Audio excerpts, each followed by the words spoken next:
Clinton Smith, Galen Bargerstock, GCES, back with us here on India in the Morning. Guys, good morning. Good morning. How are you?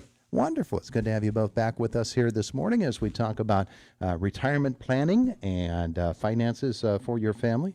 And we've got a lot to cover in our time together this morning. So let's set things up with folks because it's been a while since we've had you in the studio.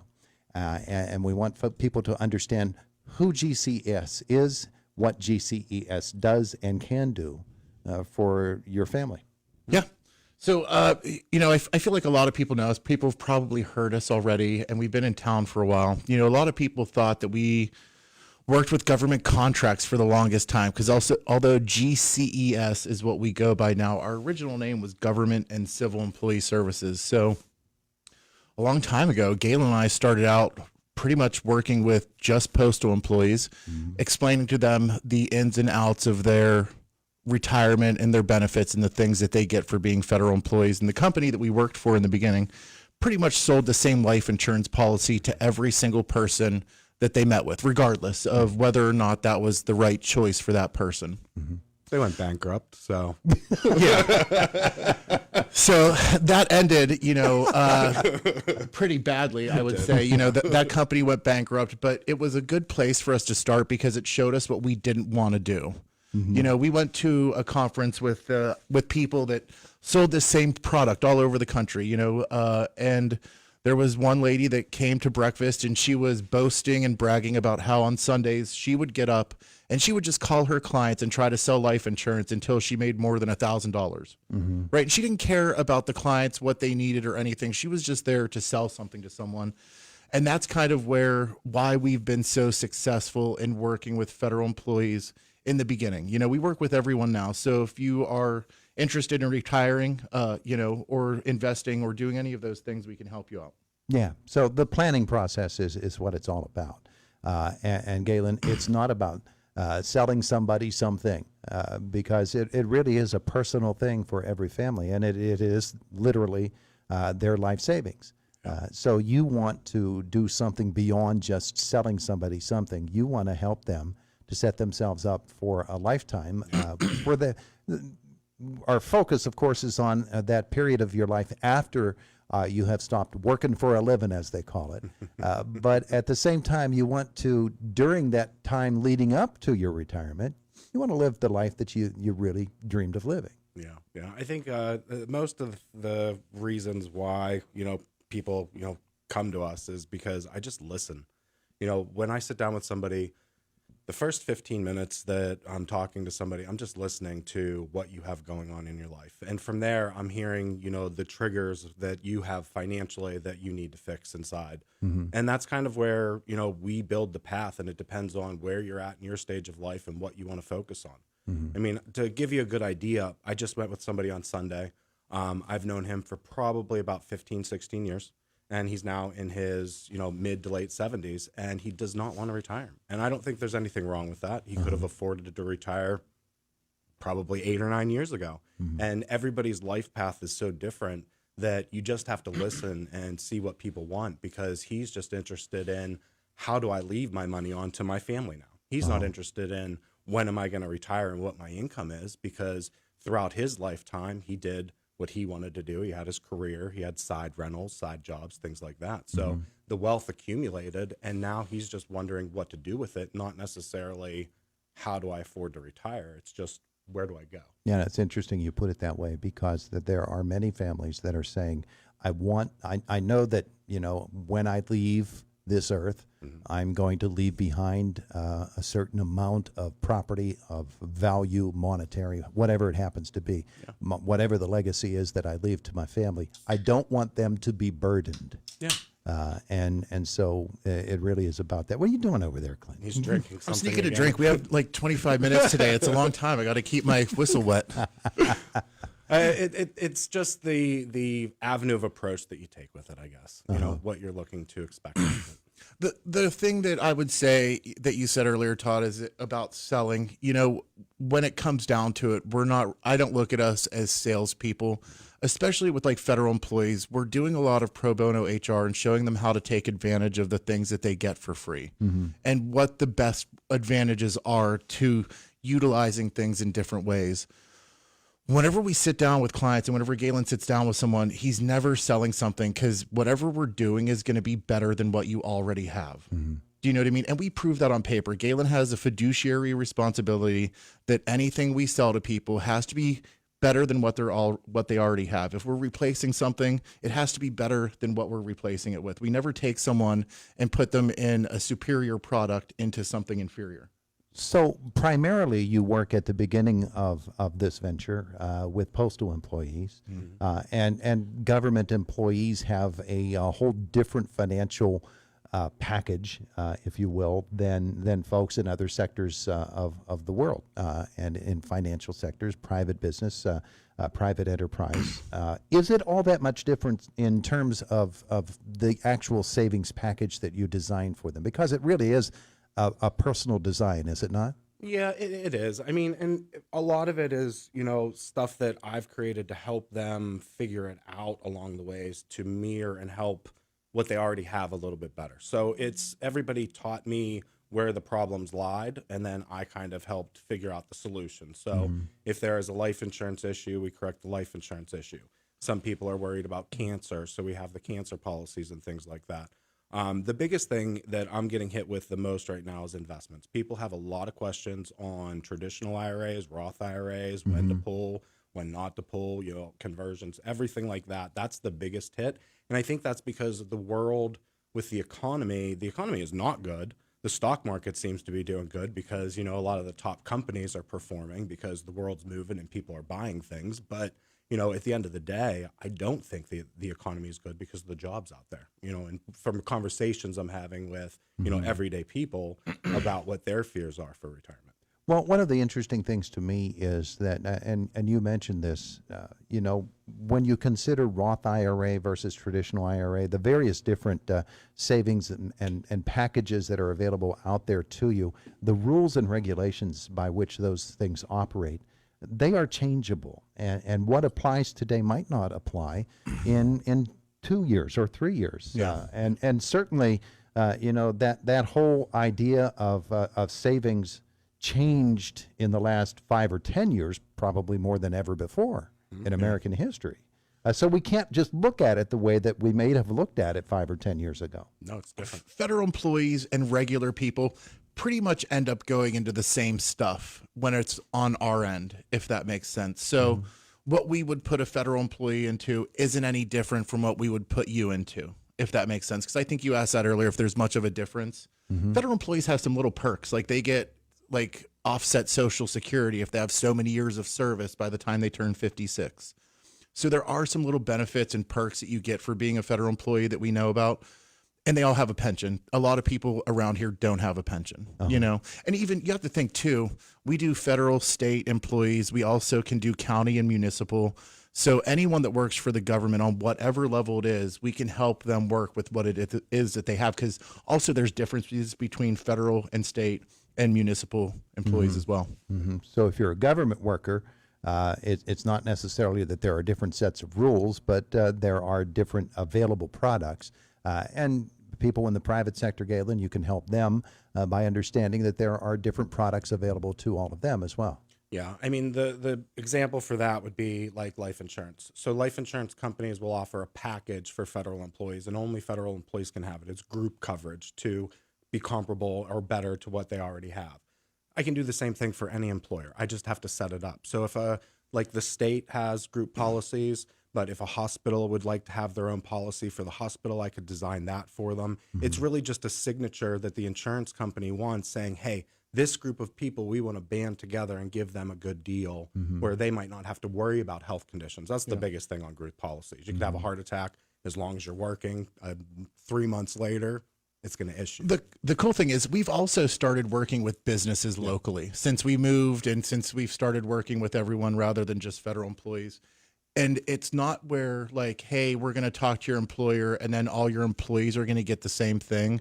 It's really been cool to see the companies, small, medium-sized companies, for someone to come in and handle all of the retirement for all of your employees, make sure your 401k is set up and make sure that your employees are able to retire. We have a ton of small, medium-sized companies here that I don't know that they have that available to them to use in their their offerings to their employees. But we have been helping other companies set up and take care of all their employees' stuff too, 401ks, stuff like that. So those are companies who are helping their employees become eligible or not eligible, but save for retirement. Setting up a SEP, Sure. Stuff like that for the employer to offer to their employees. Yeah. We don't just then offer this stuff to the employees.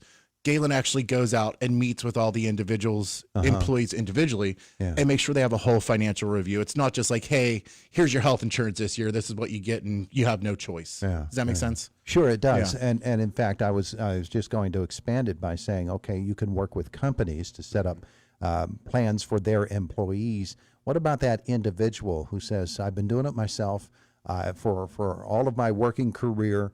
I've had IRAs, some traditional. Maybe I tried some Roths, and I have this shoebox full of all kinds of different information about what I've done throughout my work career to save for retirement.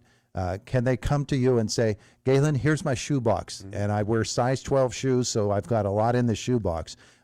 Figure it out for me. Yeah. No, I love taking a look at it. That's the exciting part to me about all this, because everybody is so different. So the shoebox is different papers I'm looking at each and every time. So it keeps my brain, circling around. But for people that are doing it on their own, there's all kinds of things. There's self-funded 401ks. The biggest thing that I just found out about that came out in December is a simple IRA now will allow you to contribute into a Roth IRA.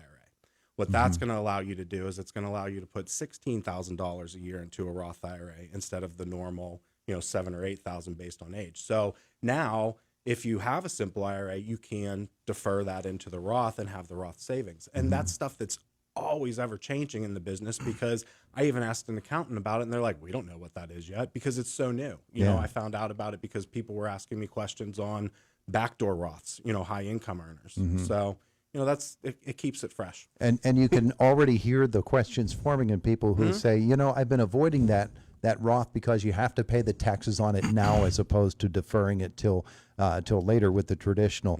Now they're saying, well, if I take my traditional and somehow I make that into a Roth, do I have an extra tax burden coming at me? Yeah. On a side note, I want to give a shout out to Wendy Newcomer from CGN CPA. If she isn't watching this, I'll know, because if I give her a shout out and she doesn't thank me, that means she hasn't watched the show this morning. So I might regret this later. I have given her one shout out before that she didn't say thank you for, but we just No pressure. No pressure, Wendy. We had an event at the Humane Society the other night, and she told me that also charity is now back to being a deduction. That a couple years ago that they took that away, that charity, and then everyone just called it advertising instead. But now charity is a deduction again. So there are a lot of tax things going on. We always refer people to CGN CPA for tax questions.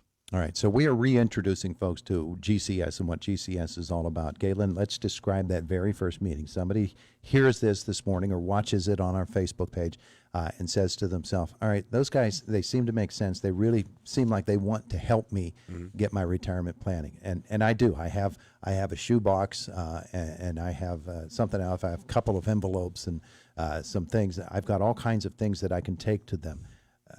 Do they necessarily have to bring all that stuff to you first, or do you just want to sit down with them, get to know them, and learn, what direction that person wants to go? Tell me about that initial meeting. That's a very tough question, because part of me says I would just like to get to know and meet the people, but then the efficient part of me that knows my time schedule means that I got to get done what I can get done in that hour of time.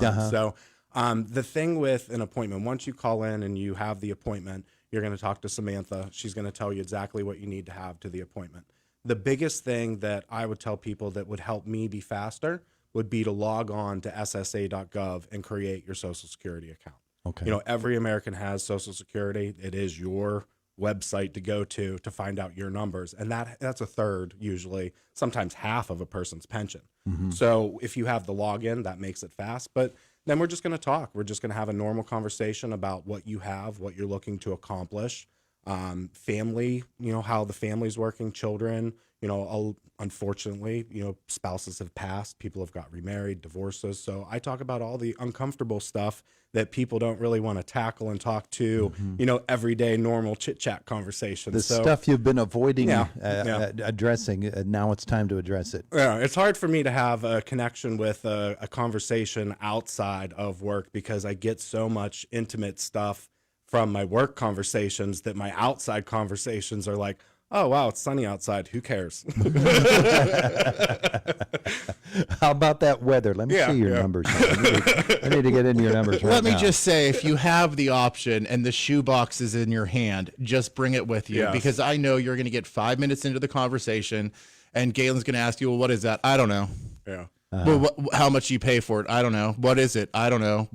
When did you get it? I don't know. Who's it from? I don't know. What company is it? I don't know. Yeah, and we don't blame people for that because it's this is something that builds up over time. Yeah. And if you've got decades of work in, and you really haven't paid that much attention, then you've got decades to sort through.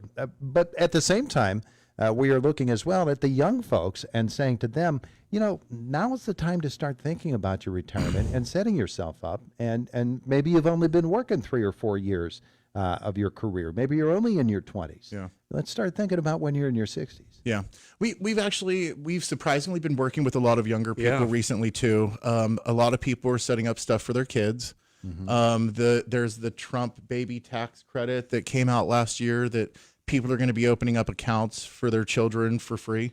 So there's a lot of different stuff going on. Things change every year, and you don't want to just wait until you're ready to retire to check on things.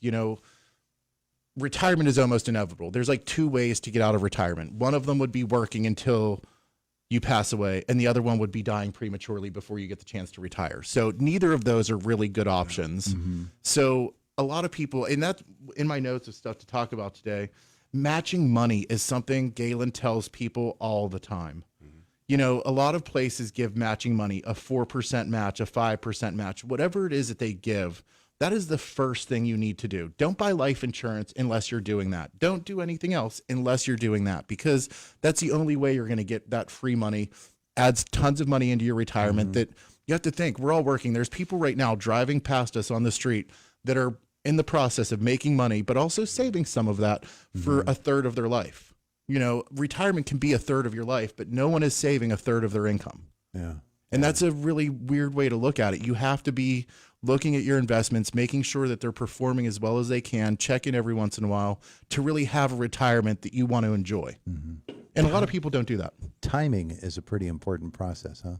Timing is important. And a third of your saving the third of your life, that would be exhausting because you wouldn't do anything. So, I mean, I get what he's saying, but normal, you have to put a little bit aside. You have to at least be conscious about what's going on. And what you said earlier about, you're going through and you're doing all this and you're not thinking about it. What it is life's hitting you and you're moving with the punches, and reality is like beating down what's going on and dictating to you. So the aspect of the financial you're putting in the back of your mind, but the reality is the financial aspect is the biggest part of your life, because without the finance, you're not doing anything in this world. Yeah, and isn't what you're doing is actually setting people up so that the money that they are setting aside, even if it's not a third, it's going to work for them in order to build that money up so that maybe it does become a third or even more than a third. Yes. I'm making you feel comfortable with your money and your situation. You don't have to worry about, what your neighbor has or what they're doing. You have to worry about what you have and what you're doing, because that's what's going to get you to the end goal, you. Yeah, let your money work for you. Yeah. I know this is old news, but I'm so sick of snow.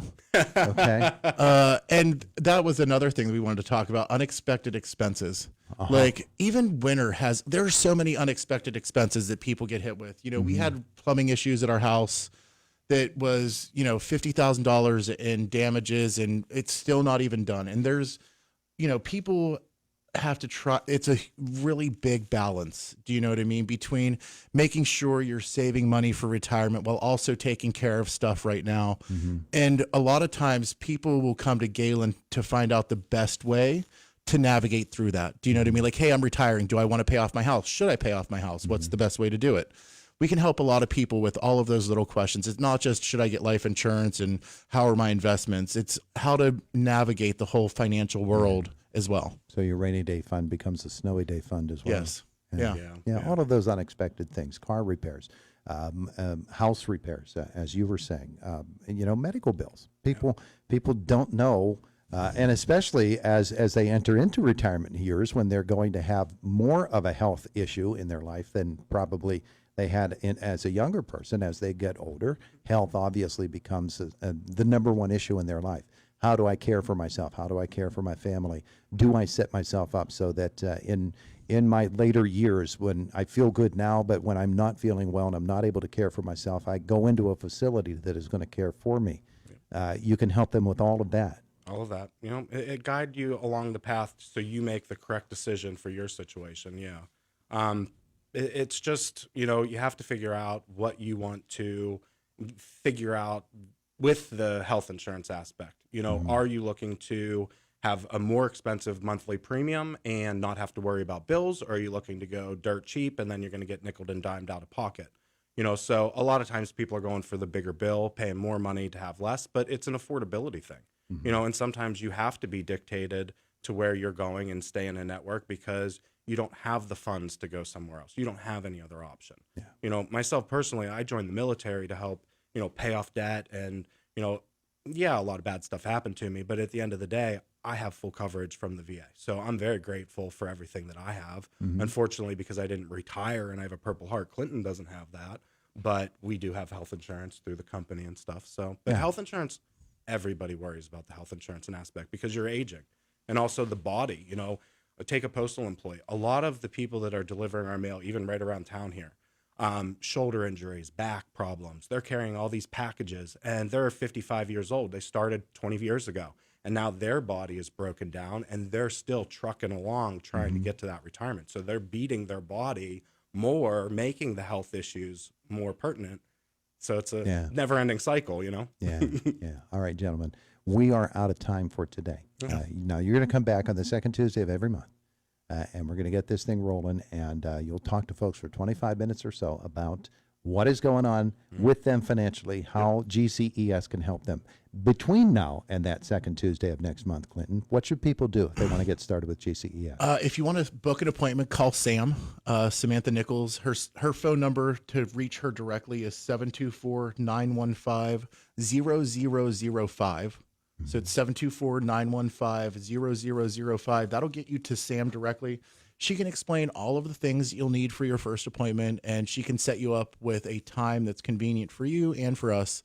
We do offer appointments on Zoom, but if you're like in Indiana, our office is like 2 doors down from where we're at right now. Yeah. Our office is at 43 South 9th Street on the second floor. You can see the big shiny new sign outside that says GCES. That's where it's at.